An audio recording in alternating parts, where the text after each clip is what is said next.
সাংবাদিকদের জিজ্ঞাসাবাদে হামজা চৌধুরী বলেন, ইনশাআল্লাহ আমরা উইন করবো। বাংলাদেশের পা রেখেছেন দেশের ফুটবলের সবচেয়ে বড় তারকা হামজা চৌধুরী। ইংলিশ প্রিমিয়ার লিগে খেলা এই ফুটবলার আজ সকাল 11টার দিকে সিলেটে উসমানী আন্তর্জাতিক বিমানবন্দরে এসে পৌঁছেন। ইমিগ্রেশন প্রতিক্রিয়া সম্পন্ন করার পর তিনি গণমাধ্যম কর্মীদের সঙ্গে কথা বলেন। প্রথমে ইংরেজিতে কথা শুরু করলে পরে সাংবাদিকরা বাংলায় তার মন্তব্য শুনতে চায়। হামজা সিলেটি ভাষায় জবাব দেন। শুরুতে ইংরেজিতে তিনি বলেন, এমন অসাধারণ দৃশ্য দেখে আমি মুগ্ধ, খুব ভালো লাগছে। আশা করছি আমরা দুটি ম্যাচে জিতব এবং দ্রুত উন্নতি করব। এরপর সিলেটি ভাষায় সাংবাদিকদের প্রশ্নের জবাবে হামজা চৌধুরী বলেন, ইনশাআল্লাহ আমরা উইন করব।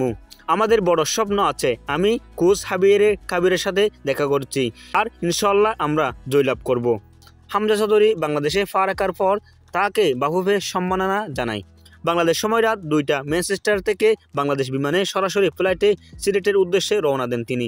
হামজা প্রথমবারের মতো মা, স্ত্রী ও সন্তানদের সঙ্গে নিয়ে বাংলাদেশ জাতীয় ফুটবল দলে হিসেবে নিজের শিকড়ের মাটিতে পা রাখলেন।